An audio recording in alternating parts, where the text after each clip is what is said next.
Amados hermanos, el Señor les bendiga. Es un gozo para mí y un privilegio poder estar enseñando y, y espero que con la gracia del Señor este estudio sea de beneficio para cada uno de ustedes y también para mi propia vida. Hace un tiempo, mis hermanos, estamos haciendo esta modalidad online, digital, producto de todo lo que ha sido el coronavirus, producto de que hay comunas en las que han decretado cuarentena total y a tantos otros nos han decretado también, bueno, más bien nos han invitado a hacer cuarentena de manera voluntaria. Y estamos tomando los resguardos y en este tiempo estamos haciendo estas cosas de manera digital y nos echamos de menos, nos extrañamos, pero le animo a mi hermano a seguir adelante y bueno, esto es temporal, ya podremos abrazarnos y disfrutar nuevamente de la comunión en persona. Mientras tanto, el pueblo del Señor debe ser nutrido, debe ser alentado y debemos seguir proclamando las verdades del Señor. Así que en ese espíritu y con ese sentido, eh, le invito a que estudiemos lo que es la voluntad de Dios. Hace un tiempo comenzamos con la serie de fundamentos de la fe y vimos muchos capítulos. La última enseñanza que hubo fue respecto a lo que es la obediencia. Y hoy nos convoca el último capítulo, que es la voluntad de Dios, para finalizar lo que es la serie de fundamentos de la fe. Y hace un tiempo también tuvimos la posibilidad de estudiar lo que es la voluntad de Dios y vimos la voluntad de Dios para su pueblo, vimos la voluntad de Dios para nosotros, para sus escogidos.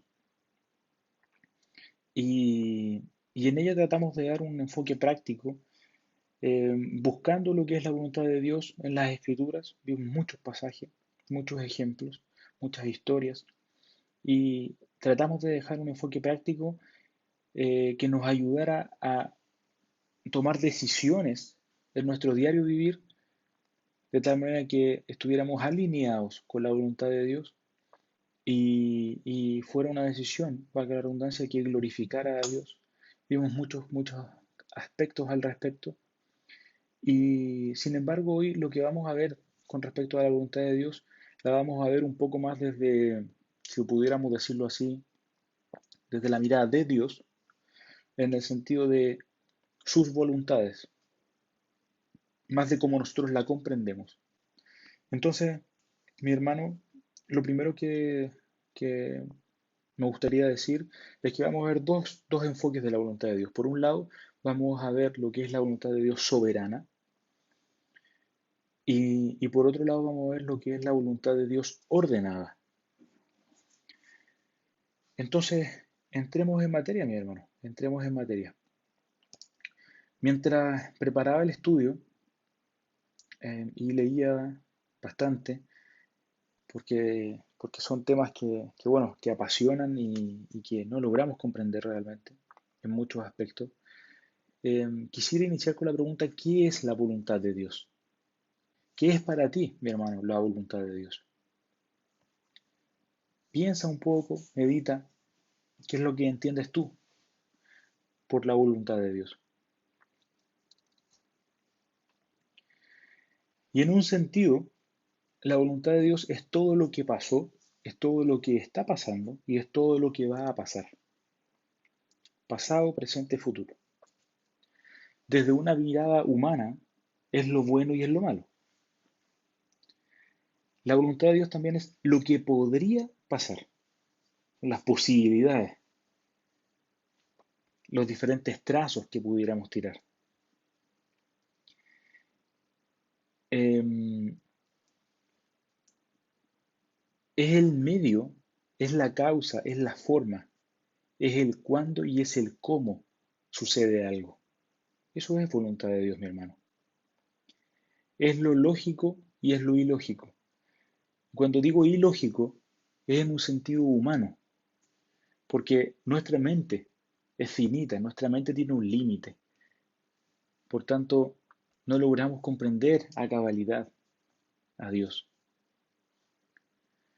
La voluntad de Dios es tan grande como Él lo es, mi hermano.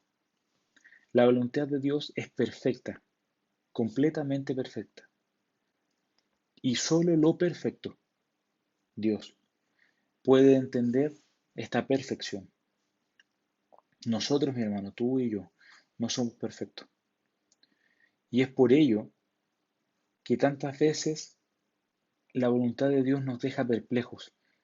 Es por ello que tantas veces no logramos comprender a cabalidad lo que es la voluntad de Dios.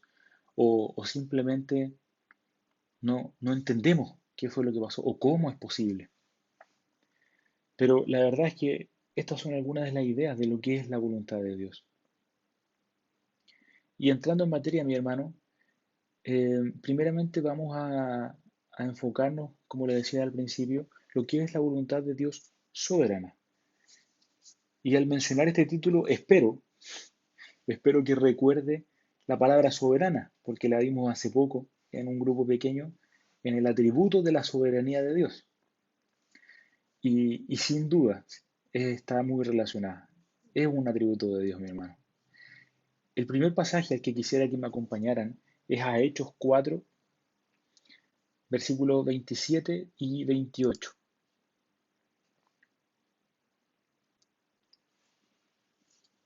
Porque verdaderamente se unieron en esta ciudad contra tu santo Hijo, Jesús, a quien ungiste, Herodes y Poncio Pilato, con los gentiles y el pueblo de Israel, para hacer cuanto tu mano y tu consejo habían antes determinado que sucediera.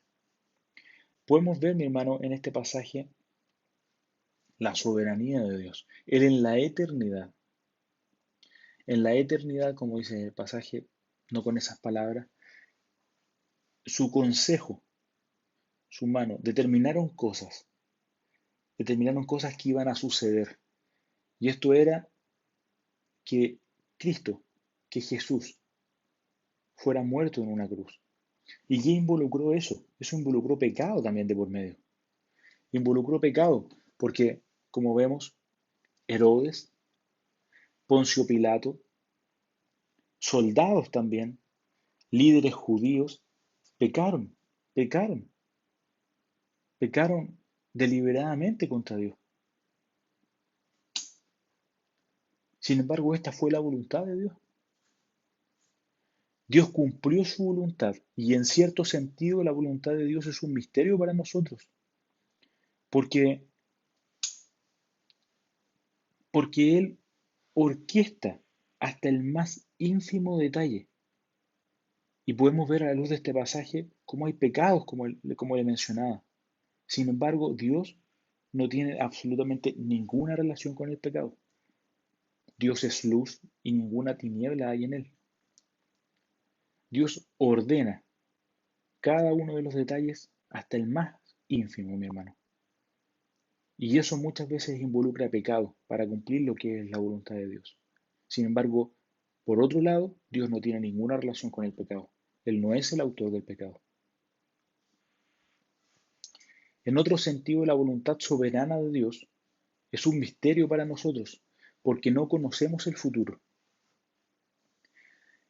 Pero sí podemos decir que conocemos la voluntad de Dios una vez que el hecho ocurre. Y no pierda la cabeza, no pierda la cabeza, mi hermano. Con esto lo que quiero decir es que Dios en la eternidad decretó algo. Su voluntad y su consejo determinaron algo. Y para nosotros eso es un misterio hasta que ese evento decretado en la eternidad ocurrió. Allí nosotros podemos decir, tenemos la voluntad de Dios revelada. Hasta antes de eso podemos decir, la voluntad de Dios es un misterio en ese sentido. Y entrando con respecto a lo que es el atributo de la soberanía, que es, como le decía al principio, algo que está muy ligado a la voluntad soberana, quiere decir que nadie puede frustrar ni detener los propósitos de Dios. Su propia palabra, como vamos a ver ahora, nos habla explícitamente de esto. Mire, por ejemplo, acompáñame a Isaías 46:10.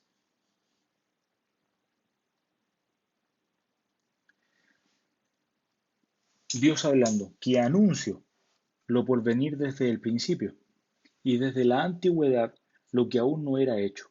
¿Qué digo? Mi consejo permanecerá y haré todo lo que quiero. Como decía el pastor Juan la otra vez, me recuerdo en este momento, note el tono de Dios. Dios no está preguntando, mi hermano. Dios está diciendo, yo soy así y hago las cosas como quiero. Si vamos, por ejemplo, al libro de Daniel, capítulo 4 y versículo 35, la palabra dice, todos los habitantes de la tierra son considerados como nada, y Él hace según su voluntad en el ejército del cielo y en los habitantes de la tierra, y no hay quien detenga su mano y le diga, ¿qué haces? ¿Quién le puede decir a Dios qué haces? Dios hace como quiere, mi hermano. Dios hace como quiere, y así es como te ha salvado a ti, como me ha salvado a mí. Por ejemplo, también podemos ir a Efesios, si vamos al Nuevo Testamento, en el capítulo 1, versículo 11. En él, asimismo, tuvimos herencia, habiendo sido predestinados conforme al propósito del que hace todas las cosas según el designio de su voluntad. Mire, justo lo que estábamos conversando. Fuimos predestinados. Y gloria a Dios porque nosotros estamos en la salvación. Gloria a Dios por eso, mi hermano. Y fue porque Él así lo quiso. El Salmo 135, versículo 6 dice, todo lo que Jehová quiere, lo hace, en los cielos y en la tierra, en los mares y en todos los abismos. Mi hermano, nuevamente, gloria al Señor, porque Dios hace como quiere.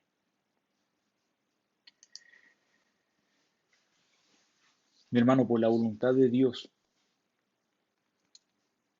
Dios mismo hace que acontezca lo que Él quiere. Cuando Dios decreta algo, como veíamos en los grupos pequeños, bien digo, soberanamente, Dios decreta algo soberanamente, en este sentido, nada puede impedir que eso acontezca. Cuando, por ejemplo, Dios ordenó que brillase la luz, la oscuridad no tuvo poder para resistirse a la orden. Las luces se encendieron. Dios no persuadió a la luz para que brillase. Él no negoció con los poderes elementales para formar el universo, por ejemplo. Él no logró un plan de redención mediante ensayo y error. La cruz no fue un accidente cósmico que la deidad haya aprovechado, mi hermano. Estas cosas fueron absolutamente decretadas. Sus efectos fueron eficaces, produjeron un resultado, el resultado deseado. Eso quiere decir eficaz, porque sus causas fueron decretadas soberanamente. Eso es soberanía, mi hermano. Eso es la soberanía de Dios. Eso es la voluntad soberana.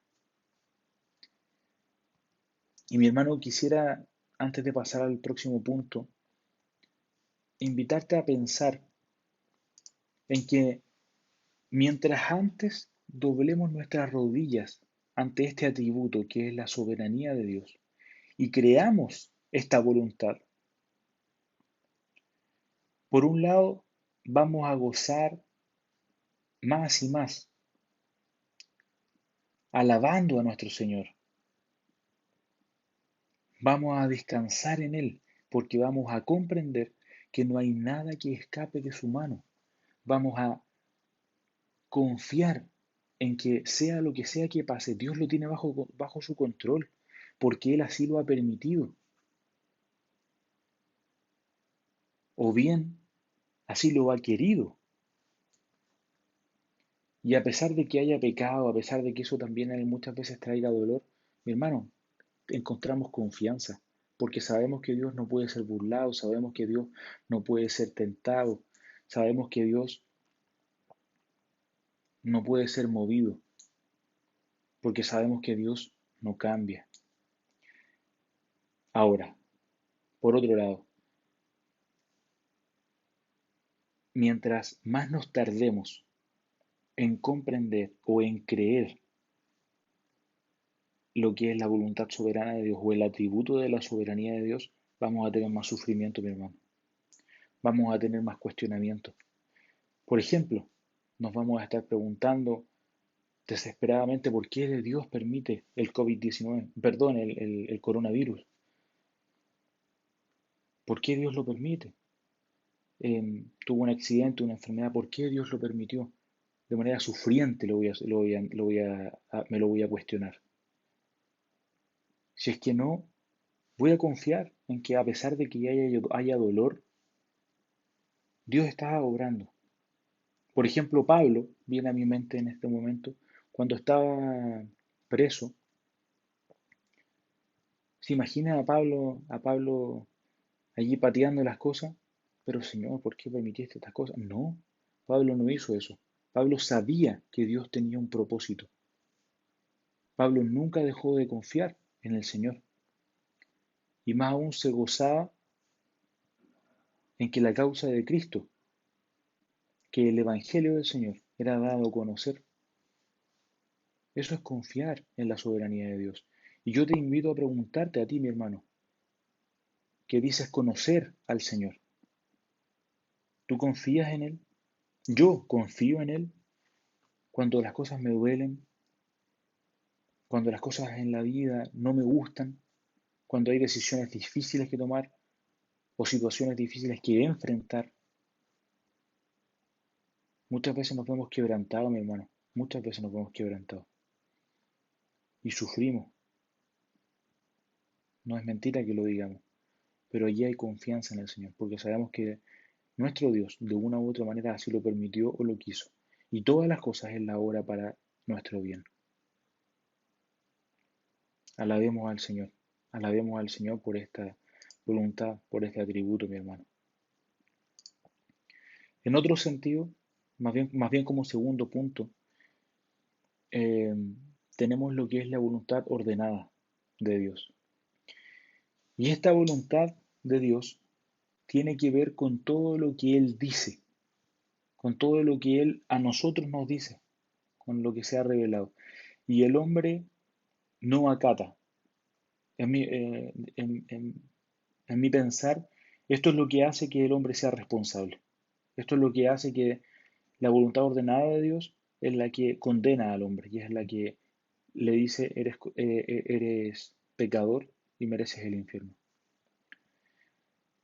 Desde esta perspectiva, me atrevo a decir que la voluntad de Dios, como les digo, es la que hace al hombre que sea desobediente. Es lo que permite entender que el hombre obedece o desobedece. Y veámoslo así. Pensaba en un ejemplo. Los padres están en una posición de autoridad por sobre sus hijos. Ellos deben obedecer, los hijos, a sus padres. Y cuando ellos no obedecen o, o bien tienen disciplina o están castigados con alguna cosa. Hijo, no hagas esto. Hijo, no hagas esto. Hijo, no hagas esto. Hijo, te voy a castigar. ¿Qué pasa al final? Me imagino que están todos diciendo que los niños hacen caso. No, mi hermano, eso no es lo que pasa habitualmente. Habitualmente desobedece el niño en este proceso de formación, sobre todo. ¿Y qué pasa? Es castigado. Ahora, llevémoslo a la Biblia. Con Dios, un ejemplo. Y muy fácil de ver, me parece. La ley de Dios. La ley. Los 10 mandamientos. ¿Qué debería pasar entonces con nosotros cuando no hemos obedecido alguno de los mandamientos? Debería caer juicio sobre nosotros, debería caer castigo, debería caer disciplina. ¿Cuál es la disciplina? Merecemos el infierno. Estar destituidos de la gloria de Dios. Sin embargo, ¿qué fue lo que pasó, mi hermano? Dios también, en su soberana voluntad, envió a su Hijo para que tomara tu lugar, mi lugar, en esa cruz. Y por medio de Él, su justicia fue satisfecha. Ve cómo se unen Estas dos voluntades tienen un punto de encuentro, la voluntad soberana y la voluntad ordenada. Y por eso es que Cristo cumplió la ley. Por eso es que Cristo fue necesario que viniera, porque Dios no cambia. En la ley encontramos el carácter de Dios. Si Él hubiese dicho, voy a hacer un perdonazo, entonces Dios no es inmutable. Dios cambia.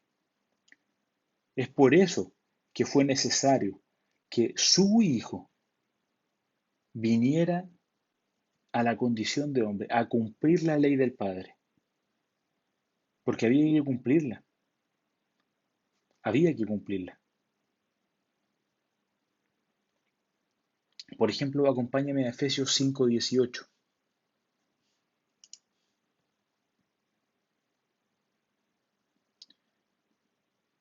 Esto es uno de los ejemplos de voluntad ordenada. No os embriaguéis con vino. Dios nos dice algo. No os embriaguéis con vino, en lo cual hay disolución, antes bien sed llenos del Espíritu Santo. El Señor nos está diciendo, no hagan algo, y nos está diciendo, hagan esto, sed llenos del Espíritu Santo. Voluntad ordenada de Dios. En Primera de Pedro, el capítulo 2, versículo 13 al 15. Por causa del Señor, someteos a toda institución humana, ya sea al rey, en ese tiempo, como a superior, nuestro tiempo, ya a los gobernadores como él, como por él enviados para castigo de los malhechores y alabanza de los que hacen bien, porque esta es la voluntad de Dios, que haciendo bien hagáis callar la ignorancia de los hombres insensatos. ¿Cuál es la voluntad ordenada aquí de Dios? La sumisión a la autoridad, mi hermano, la sumisión a la autoridad. Primera de Tesalonicenses, capítulo 4, versículo 3 y 4. Pues la voluntad de Dios es vuestra santificación, que os apartéis de fornicación. Esa es la voluntad ordenada de Dios, nuestra santificación. Mi hermano, tantas veces decimos que conocemos la Escritura. ¿Conocemos la Escritura? Yo le pregunto realmente. Y si la conocemos y vemos pasajes como estos y las aplicamos en nuestra vida, la tratamos de llevar a cabo, entonces experimentamos el poder transformador de la misma. ¿Sabemos qué es lo que Dios espera de nosotros?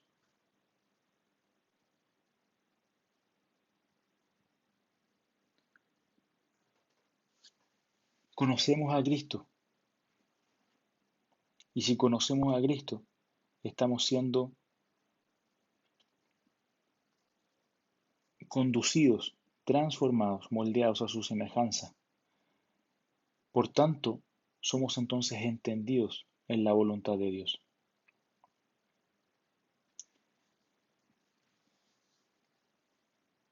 Vamos de nuevo, mi hermano. A lo mejor no quedó claro. Si conocemos la voluntad, si conocemos la palabra de Dios, la Biblia, la Escritura, entonces conocemos a Cristo. Y si conocemos a Cristo, entonces somos conducidos, somos formados a su semejanza. Por tanto, somos entendidos en cuál es la voluntad de Dios. Decimos que amamos al Señor también, muchas veces. Pero yo le pregunto a mi hermano, y me hago esta pregunta a mí mismo tantas veces. Decimos que lo amamos, pero ¿conocemos al Señor? ¿Puedo decir amo a alguien que no conozco? Estas son cosas de la voluntad de Dios, mi hermano. Son cosas de la voluntad de Dios que, que debemos comprender. Quizás no vamos a poder entenderlas del todo, pero debemos procurar conocerlas. También, por ejemplo, mientras veía lo que es la voluntad ordenada de Dios y, y muy ad hoc a este tiempo, la gran comisión. Y la gran comisión que es presentar, allí en Mateo 28, es presentar el Evangelio. Pero dice, mire, vamos a Mateo 28.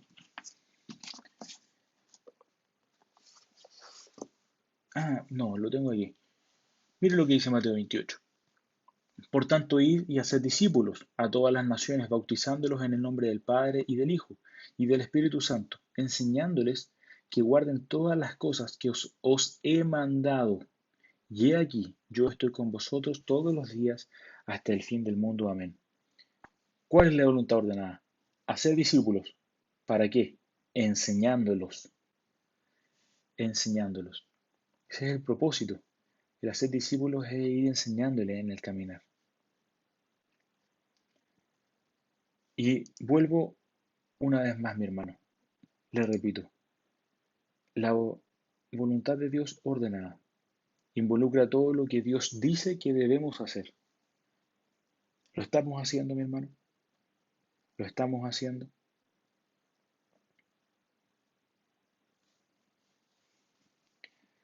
Debemos ser entendidos en la voluntad de Dios. Debemos ser entendidos en la voluntad de Dios. Y mi hermano, quisiera reforzar el punto antes de terminar de lo que es el atributo de la soberanía. No hay un atributo más, más confortador para los hijos de Dios que el de la soberanía de Dios. Bajo las más adversas condiciones, bajo todas las circunstancias que pudiéramos vivir, de pruebas, muertes de seres queridos, circunstancias severas, creer que la soberanía de Dios gobierna y que gobierna estas situaciones y que me va a santificar en todo momento. Para ello, no debería haber nada por lo que luchar, más celosamente que la doctrina del señorío de Dios sobre toda la creación, el reino de Dios sobre todas las obras de sus manos, el trono de Dios y su derecho a sentarse en él mismo. Esto es lo que debería pasar en un creyente. Por otro lado, no hay una doctrina que sea más odiada por la persona del mundo, por el mundano, ni verdad que haya sido más maltratada que la grande y maravillosa, pero certísima doctrina de la soberanía del infinito Jehová. Los hombres permitirán que Dios esté en todas partes, menos en su trono. Le permitirán formar mundos y hacer estrellas, dispensar limosnas y conceder mercedes, sostener la tierra y soportar los pilares de la misma, iluminar las luces del cielo y gobernar las insensateces o las del océano. Pero cuando Dios asciende a su trono, sus criaturas rechinan los dientes, y nosotros proclamamos un Dios entronizado y su derecho a hacer su propia voluntad con lo que le pertenece, a disponer de sus criaturas como Él le place. El atributo, mi hermano, que me enredo un poco para leer esto, que mejor lo quise, es mejor lo escribí, está escrito. Eh, para, para entender, mi hermano, el atributo de la soberanía de Dios en el cristiano produce gozo.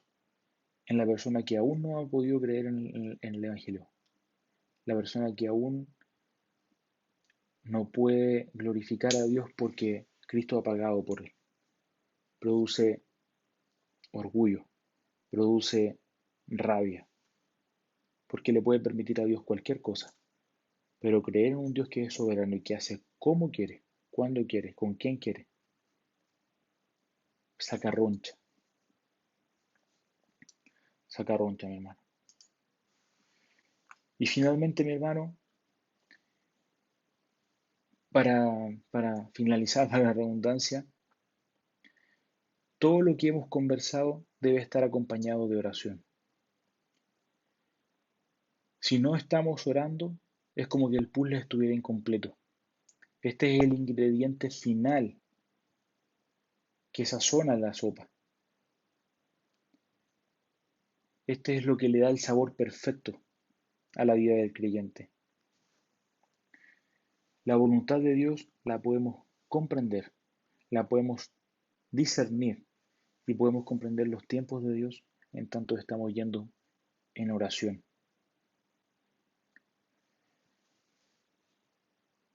Y nuestra oración, mi hermano, debe ser que por medio del Espíritu Dios nos ayude a obedecer, a ser entendidos cuál es su voluntad, cuál es, qué es lo que Él quiere que nosotros hagamos. Muchas veces tenemos lucha, mi hermano, muchas veces tenemos lucha. Sin embargo, Dios nos fortalece, Dios nos capacita. Y nuestra oración debe ser poder ser entendido de la voluntad de Dios y poder ser obediente a la voluntad de Dios. Le invito, mi hermano, a orar.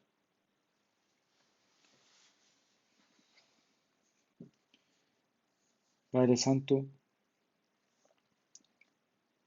vamos a tu presencia para exaltarte, para glorificarte a esta hora, Señor. Padre, ayúdanos a comprender estos rieles que de repente no tienen punto de encuentro, como es tu soberanía, como es tu voluntad soberana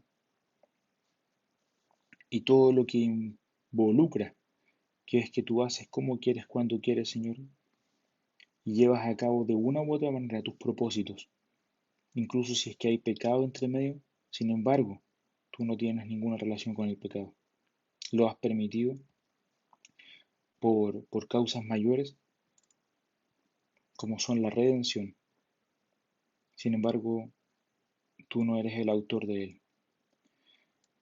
Y en otro sentido, Padre, ayúdanos a ser obedientes y entendidos en cuál es tu voluntad ordenada, a fin de poder obedecer, a fin, Señor, de poder ser transformados por tu palabra y experimentar la gracia de tu evangelio cada día más, Señor. Padre, ayúdanos a llevar todas estas cosas humildemente y genuinamente en oración, a fin de que tu nombre sea exaltado y nuestras vidas, Señor, puedan ser nutridas por el único que tiene el poder de hacerlo, Señor, en perfección. Solo tú. Te alabamos y te bendecimos, te glorificamos a esta hora, Señor. Y oramos, Señor, porque este pequeño estudio y meditación sea de bendición y de provecho para nuestras vidas. En Cristo Jesús. Amén y amén. Mi hermano, que el Señor te bendiga.